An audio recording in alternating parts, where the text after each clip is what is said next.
and a happy Monday to each and every one of you. I hope you guys had a great weekend, because I had a wonderful one. Kevin, you had a good weekend? Yes. I had a beautiful weekend. And before I start, I want to say to all of you, thanks for tuning in every Monday, Wednesdays, and Friday at 7:20, listening to this program. Yesterday, a sergeant of police that I know who do not miss these programs said to me, Mr. Lall, you see Exxon made 2 new discoveries? I had a smile the way he said it. He was happy and at the same time unhappy. I realized that he doesn't really understand what is going on out there and what sits out there for the Guyanese people. And Uncle and Auntie, this is the problem with many other Guyanese. So I just want to repeat to all of you what I said to him. Picture the Demerara, Essequibo, and Berbice rivers. And you throw a cast net 2-3 spots and you turn up full with fishes. What you think you will get if you continue throw the net further into the rivers? No more fish? Well, it is the same thing with ExxonMobil in the Stabroek Block.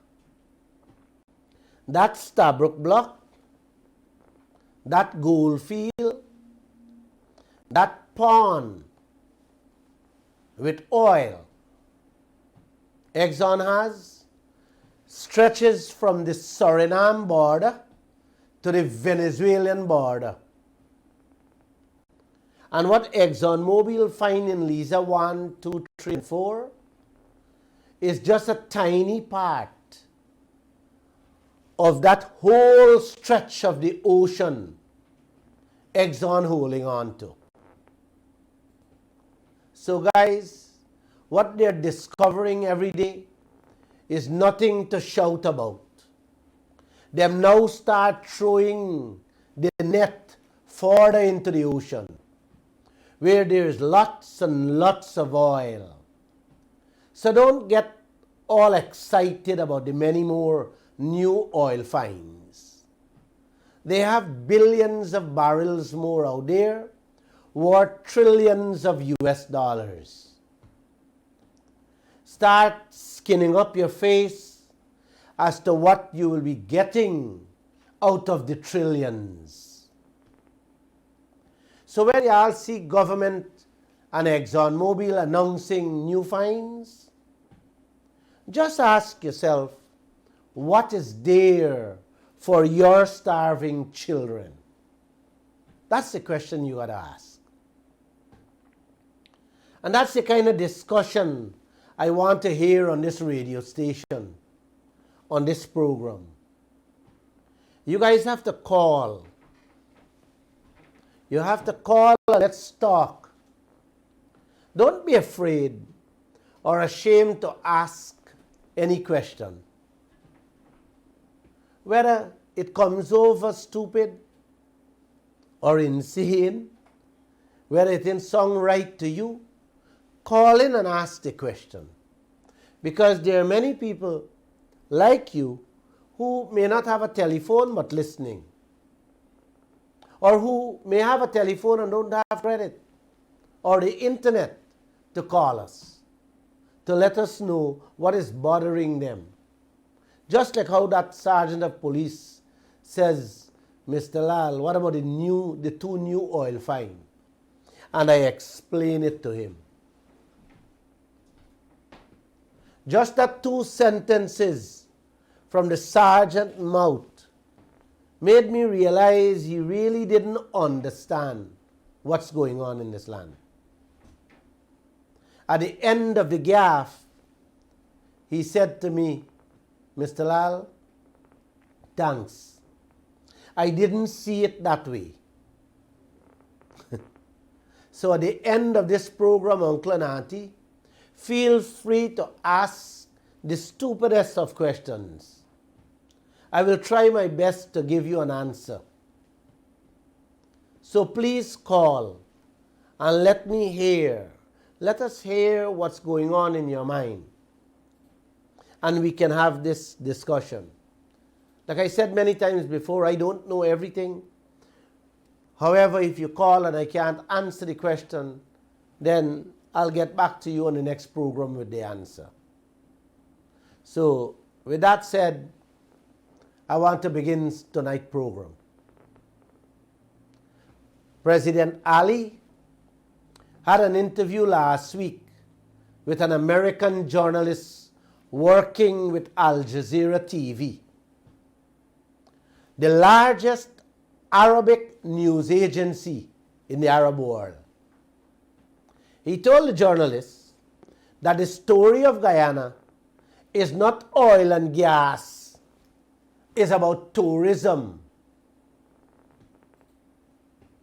Bora, Baji, rice and sugar. This is what I saw broadcasting to the entire Arab world Saturday night on Al Jazeera TV. I had to pinch myself to ensure that I was not dreaming again and that somebody was not imitating President Ali's voice. I had to come off my bed to shake my body back into place after realizing it was President Ali's voice. And it's the truth I'm telling you people. Boran Baji he talk about. Other than ecotourism and agriculture from President Ali, the news item showed the Massa Exxon boss here in Guyana talking about the transformation of Guyana, along with a representative of the opposition from the PNC, talking about the cost of living and the unequal distribution of the few pennies we're getting from the oil. I will break it down one by one and try to make it as simple as possible for you guys to grasp what is going on in this country from the standpoint of the president, Massa Exxon, and the opposition. What they all told the foreign journalists.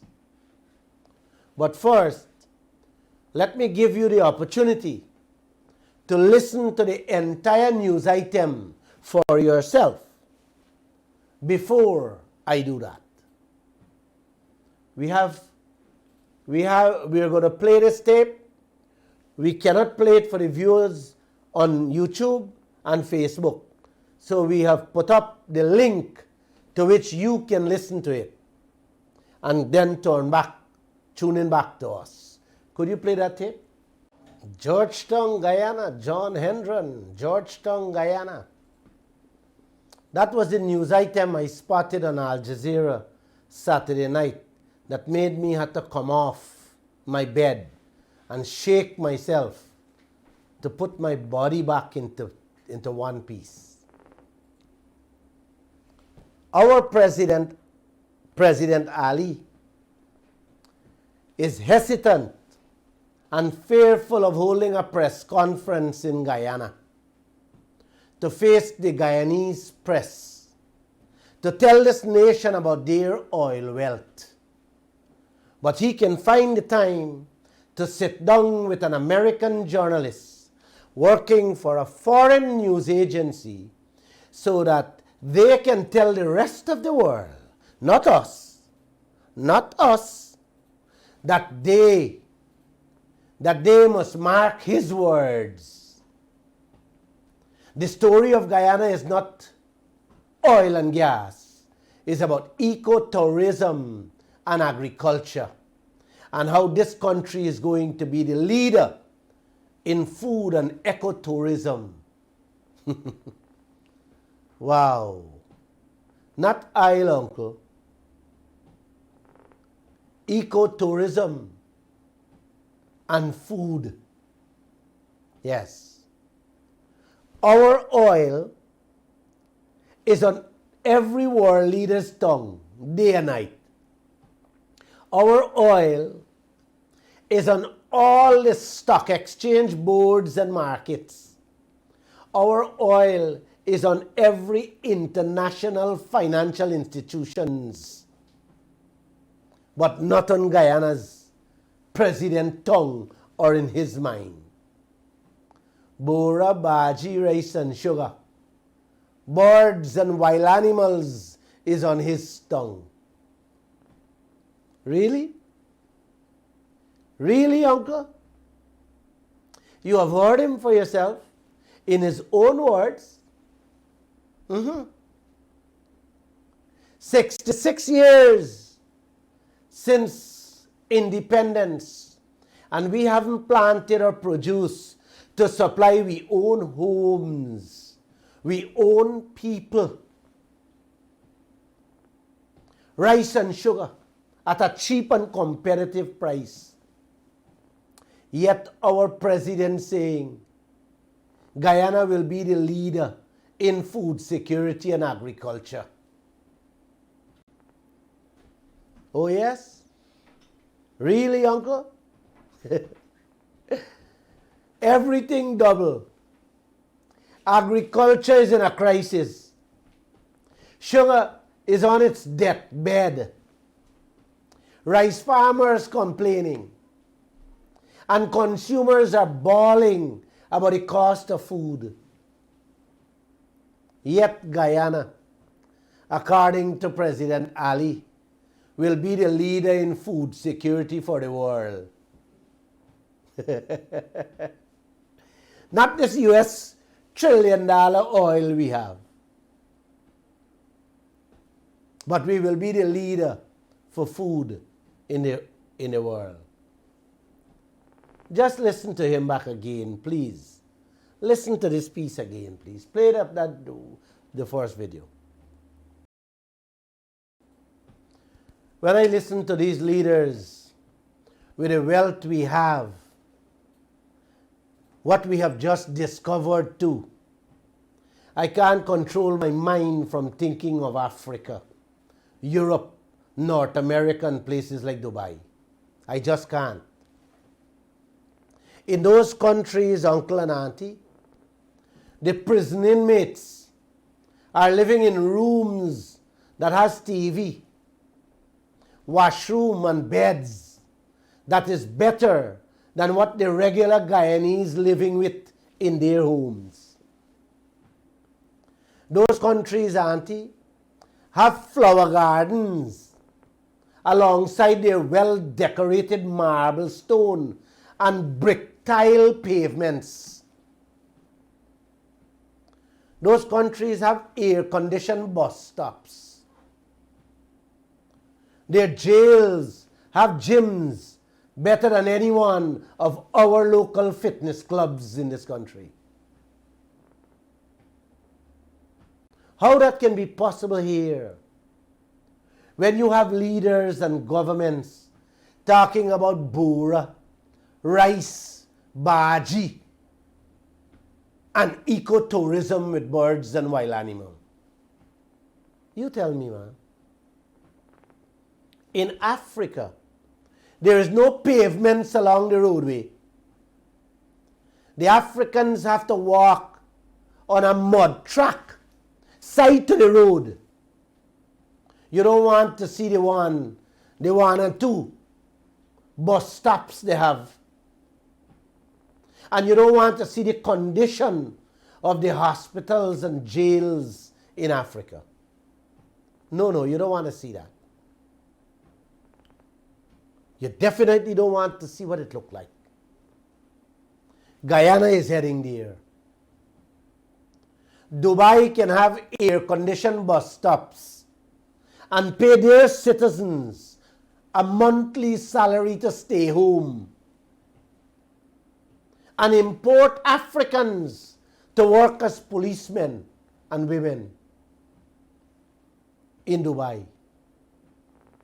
They import shopkeepers from India, Indonesia, and Bangladesh.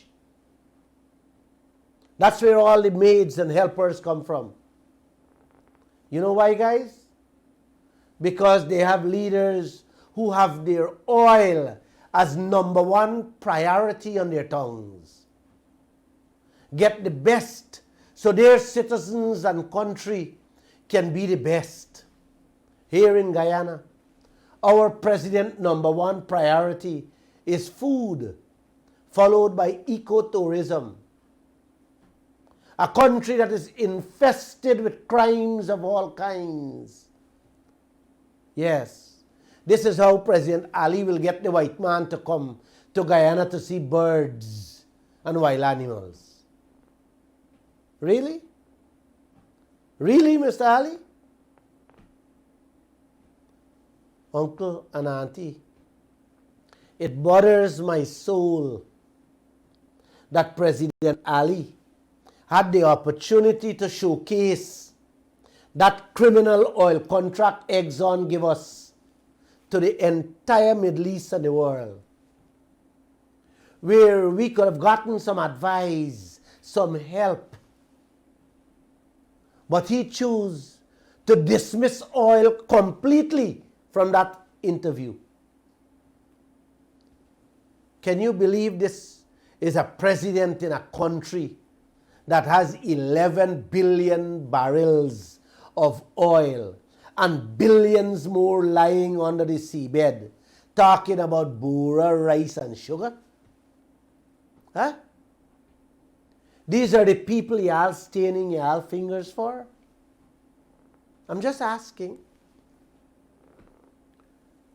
Many of you have been voting race. Let me say this.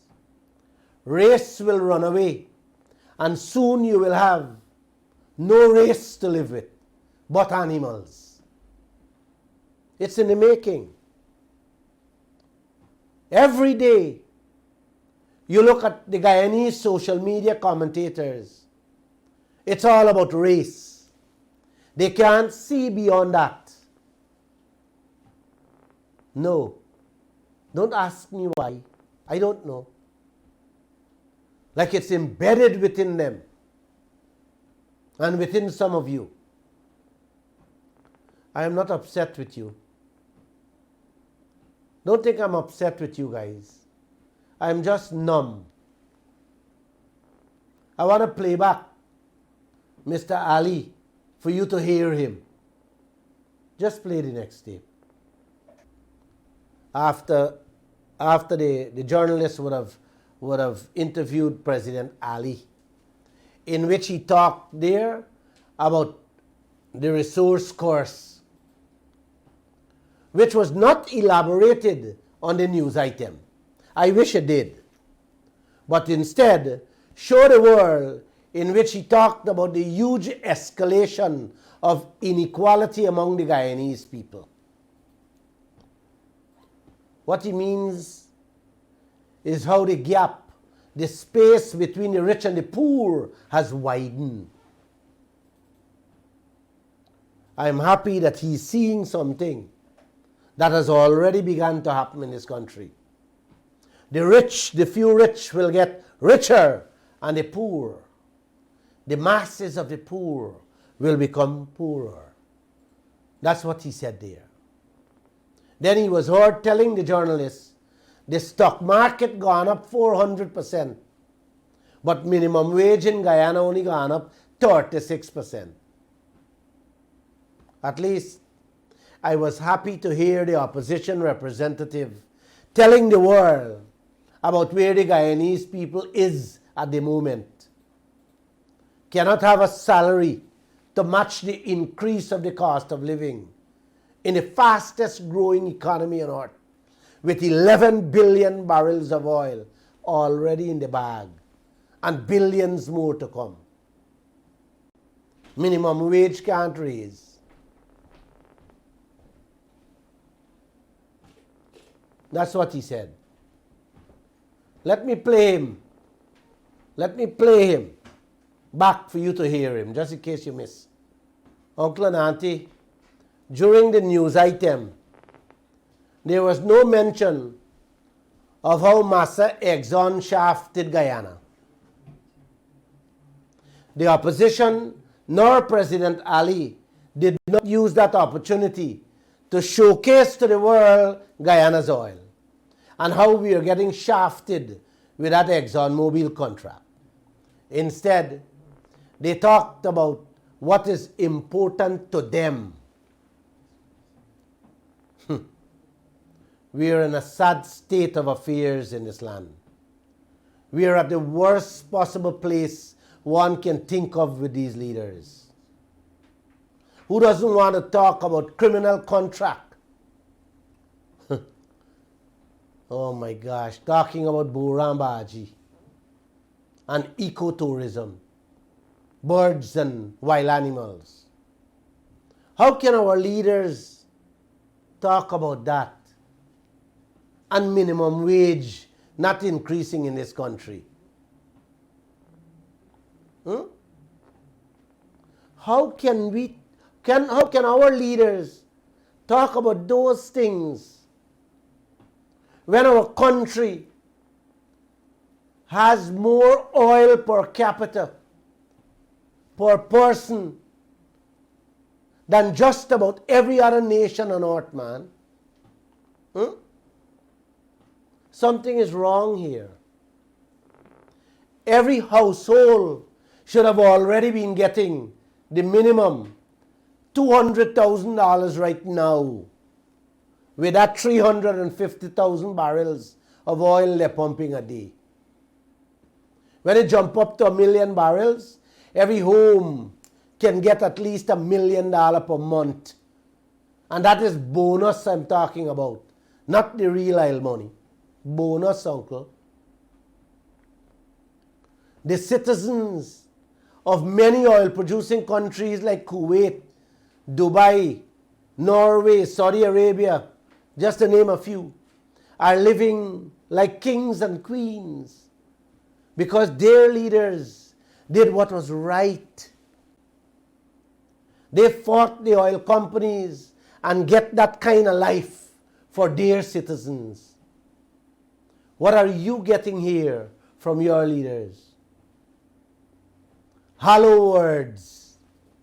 And most of the time, no words. And if they do speak, it's the graveyard they're sending y'all with speed up oil production and nothing there for you. As the American journalist said, Guyana represents 1/3 of all the oil discovered since 2015 in the world. Just for you to understand more clear, uncle, every 3 barrels of oil found in the world since 2015, 1 day in Guyana. And our leaders talking about Burambaji and minimum wage. Let me explain some more of what the American journalist told the world about Guyana. Please listen to him. Only a decade ago, Georgetown River was a sleepy port. Today it's a hive of activity as oil service vessels shuffle back and forth to offshore rigs.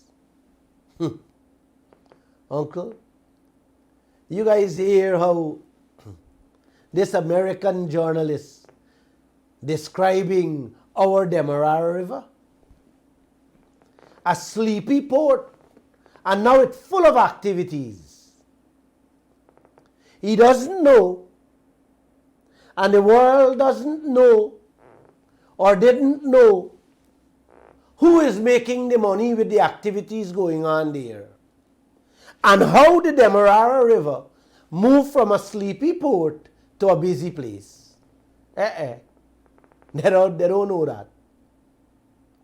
They don't know that President Ali went and borrowed 4 million US and paying fat interest for remove the sunken ships that was sitting at the mouth of the Demerara River so that the oil boats can pass there now freely.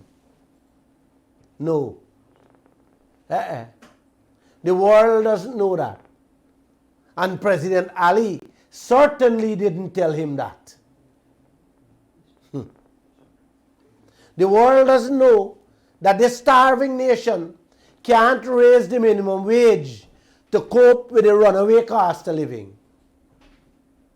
The world doesn't know that half of Guyana school children going to school with empty lunch kits and fainting in classrooms out of hunger.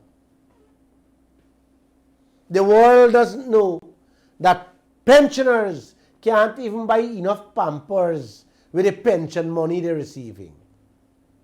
But the world hearing how the sleepy Demerara River has come to life and is full of activities for the oil companies. The world didn't hear about how the entire fishing industry disappeared and that now, yes, that now we have to import fishes, seafood in general to eat. The world didn't hear that. President Ali didn't tell them that, or the opposition leader. The world is hearing about the fastest growing economy on earth, the biggest GDP anywhere on earth, and how Port Georgetown busier than Heathrow and Kennedy airports. Yes, you heard President Ali. He is celebrating the oil production, the ramp-up oil production. To get what? To get what, Auntie? More hunger, more destruction of our roadways, more sewage, filth, and more loans. This is what Jagdeo and Ali running full speed ahead to allow Massa Exxon and others to empty the oil basin overnight. Speeding up, uncle. Getting what? Nothing. Emptying our oil basin. I want you guys to listen to this piece carefully. Today only, today, this morning, Joe Biden, the American president, announced if the oil companies don't drop the oil prices to lessen the burden on the consumers, he will ensure that the American people get more from them.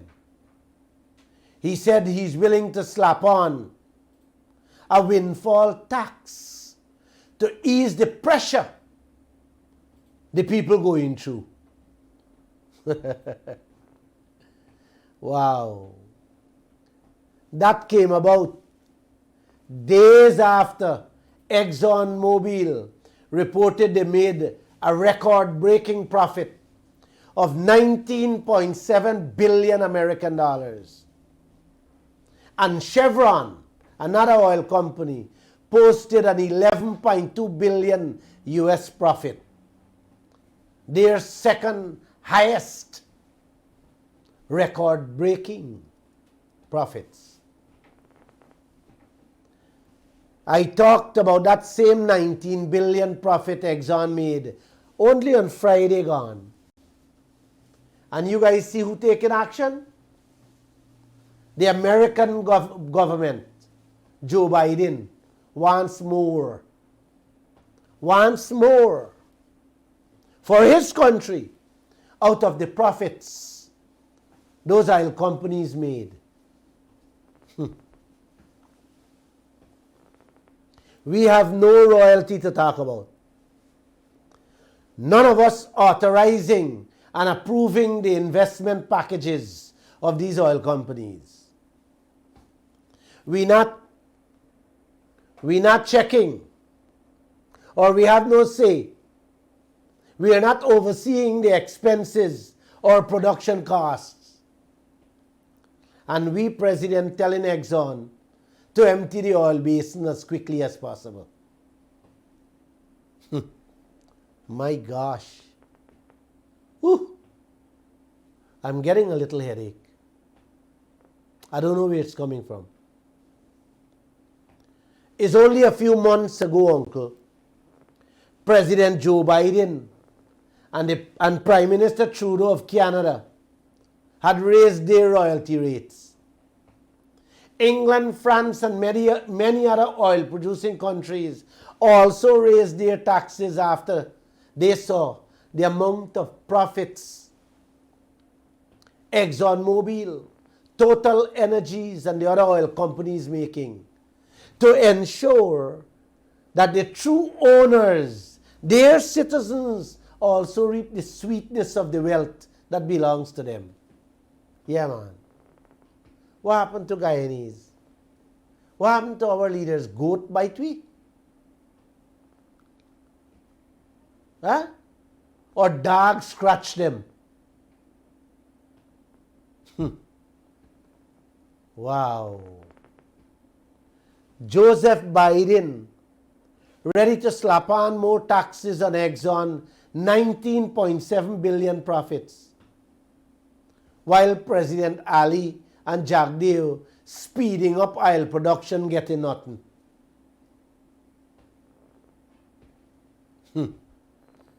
When I stay in your fingers for children who never run a cake shop in their life, this is what happens in a country. You get nothing.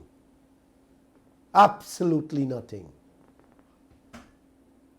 Let's go back to Al Jazeera news item, please. You get absolutely nothing. And it's not irritating.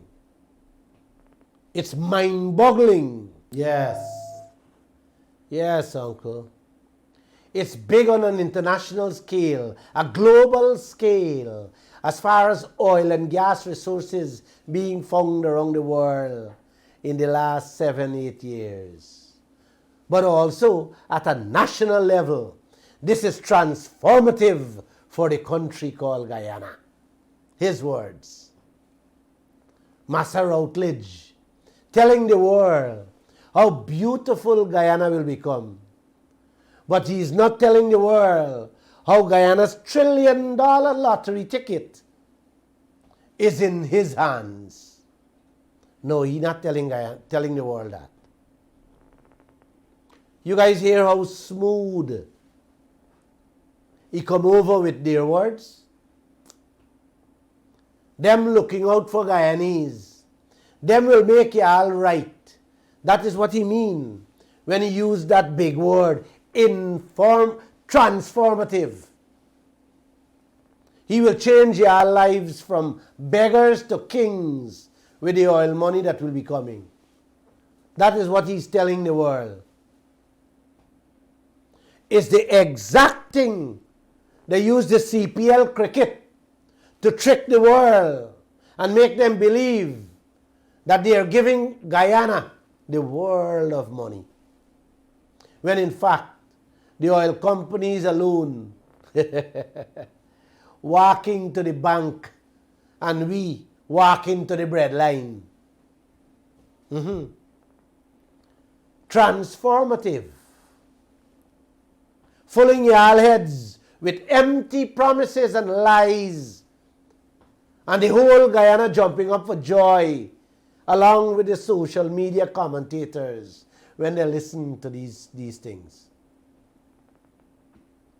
Uncle, the reporter told the whole world how Guyana's infrastructure here in Georgetown has been growing by the day since we discovered oil in 2015.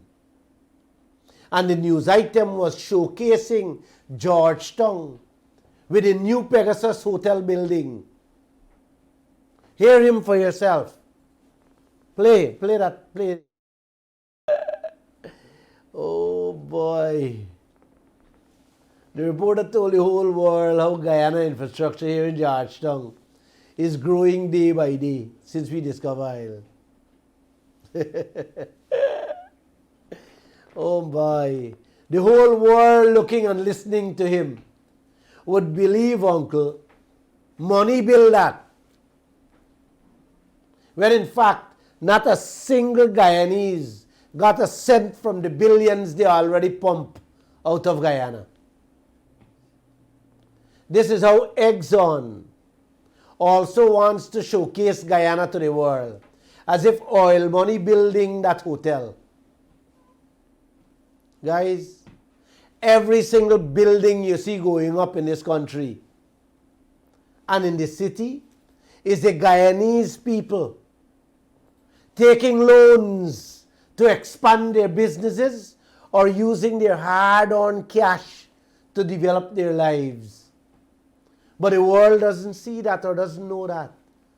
The world hearing how Guyana is transforming with the oil money. Yes. And non-Guyanese didn't see that news item. But the entire Arab world.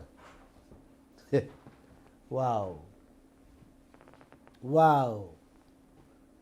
Is a Chinese loan built that new Pegasus Hotel, uncle. It was reported in the press by the owner, not the oil money. Chinese loan. Like I said, no Guyanese can get a cent from the oil money. And the world doesn't see and doesn't know that. I want to put something before y'all. Imagine other people in poor countries who watch that news story on Al Jazeera. What do you think they would do to us? Wouldn't they envy us? Thinking that we are sitting on top of the world, swimming with oil money. Huh? And look at we. Look where we are. Children fainting in classrooms from hunger. That's where we are. Today, Nanda Gopal, a former PPP minister, spoke about the hopelessness, poverty and desperation lived by the Guyanese people. Today we reported that in the Kaieteur news, that he's calling on the government to do what it takes to bring urgent relief to the Guyanese people. Yeah. He's calling on the government to increase salaries. When I read this story, I had to ask one of my staff if Gopal is still working with the government to come out and speak like that. Because a policeman, a nurse or a teacher can't even talk about a raise of pay. He or she would get fired instantly. The American journalist doesn't know that to tell the world. This is a transformative oil country where hopelessness, poverty and desperation killing Guyanese. But the world didn't know that or didn't hear this. Listen to the journalist as he continued to speak about Guyana. Hear what he had to say. Play the other piece. Guyana's sprawling Stabroek Field holds an estimated 11 billion barrels of crude, enough to turn one of South America's poorest countries into one of the richest. And the contractor ExxonMobil has discovered 2 more oil deposits just this past week, making that field bigger. Man, uncle, when you listen to these words, the world would think that Guyana is the greatest story ever told. And Guyanese are living it right now. Oh, yes. If they only know the truth, if they know the real horror story of that oil contract and what it has done and will continue to do to us, they would hold their head and cry for us if they so love mankind. Every day I cry in my heart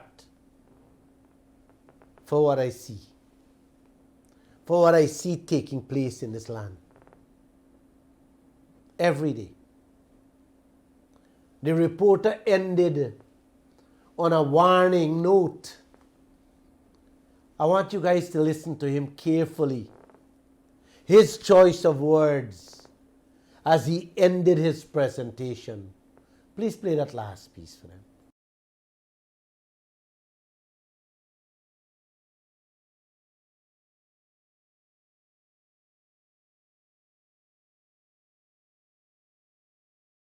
Up production might help this generation prosper while creating a base for the next. Hear him?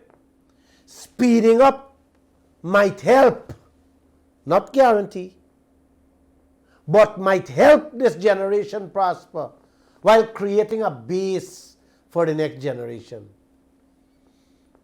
That reporter was smart enough to present a story that is balanced. No one can accuse him of being biased, selling anybody's side of the story. He talked about Guyana, where Guyana was, and where it might be going.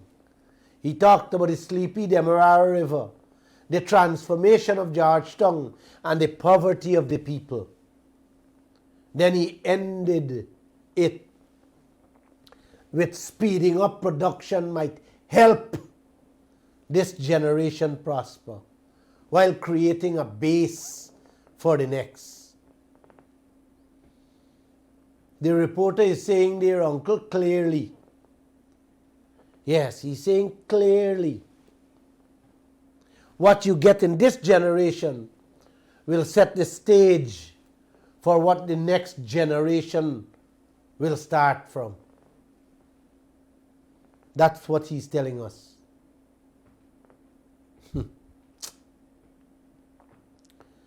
Wow. Wow. My head is still hurting. Now, let me bring you to another horror story about our goal before I take your call and end this program. I talked twice on this program since Ashney Singh made that announcement a few months ago. How three more gold companies larger than OMI is on its way to Guyana. Well, today we discovered that another Canadian gold company done set up them shop. Yes, done set up them gold shop in our gold field, and none of us, the real owners, doesn't know a thing. Not a single word from the government or the politicians of this country. Not a statement, not a television interview, nothing. Kaieteur News found out about this through a statement last night that the gold company put out to their shareholders, Uncle. That's how we find out. Through a statement they put up online to their shareholders. This is how me and you are treated in this country with our gold. Yes, our diamond, our bauxite, our wealth in general. You know, Uncle, what gave me the headache was the way the company described the gold find in Guyana to their people. Me and the reporter had to just shake our heads and grin at each other as to what they have said. There is a gold fever in Guyana. You hear that, Auntie? Gold fever. There's a gold fever in Guyana. The Canadians getting fever when them see the amount of me and you gold. Your children fainting in classrooms because of hungry belly. And those guys getting fever with our gold discoveries. You gotta love these politicians. You have to. You can't help it. And you have to stain your fingers for them too. You can't help it. I am not going to give my mouth liberty to say this is one of the companies that Ashley Singh spoke about. Because this company was in Guyana since last year, June, to be exact. So I am not certain if this is one of the three Ashley Singh spoke of a few months ago. But according to this new Canadian company, they are very large. Last year, they took over 2 gold fields from a company called Golden Eye, located in the Kaieteur, Mazaruni District, Region 7. Let me repeat it for you. This new Canadian company come here and buy over or buy out 2 gold fields from a company called Golden Eye, located in Kaieteur, Mazaruni District, Region 7. According to the statement from this new gold company, they first buy out 2 gold fields, Tassawini and Harpy, in June 2021 from a company that we government give the gold fields to. Hear that? We government give the gold fields to. This new company walk in, buy our gold fields from another company in our country. Yeah. And I don't want to talk about what we get. I ain't talking about that. And after they done buy the 2, they conducted some more searches in the area. Then the same company made another announcement to their shareholders in January of this year that they are buying out the 3rd gold project, Puruni, because there's a gold fever in Guyana. Those were their exact words. They're buying out the 3rd gold project, Puruni, because there's a gold fever in Guyana. Excuse me. This last buyout was done in July of this year. And the new company was granted 5 mining permits. 5. I think I'm getting a fever right now. A fever I'm getting just talking about the insanity and corruption that is going on in this country with these politicians. I only hope I feel better to do a program Wednesday. You want to hear some more? The vice president of this new Canadian company, Greg Smith, was quoted as saying, "It is an exciting opportunity to work in mining-friendly Guyana, especially with the success of Guyana Gold Fields, a property that is now owned by a Chinese company, Xinjiang Mining Inc., and borders the Harpy Gold Project."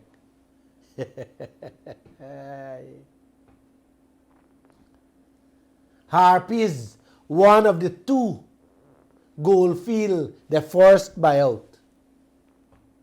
It's gold galore these chaps talking about in our country. Can you guys imagine a man swapping out your gold properties, collecting hundreds of millions of US dollars, and your children starving? Is this country for real? Really? I just tell y'all last week how Omai reached 6 billion US dollar in gold find, which is double the whole country debts. And we still run into foreign banks to buy food and pay salary, indebting our children and grandchildren. Uncle and Auntie, with all the wrong things happening in this country every second of the day, I can't keep up with them. I swear it. Even if I am to do a program each day with that 96 hours in each day, not 24 hours, 96, I can't tell y'all everything. I cannot don't tell you the amount of wrongs being committed to this country every day. It's too much. The leaders breaking the laws every second of the day. How can one keep up? It's impossible. But I want to leave you guys tonight with this question. And just think about it. Who, which, or what kind of a parent, anyone you know, would left their children in debts?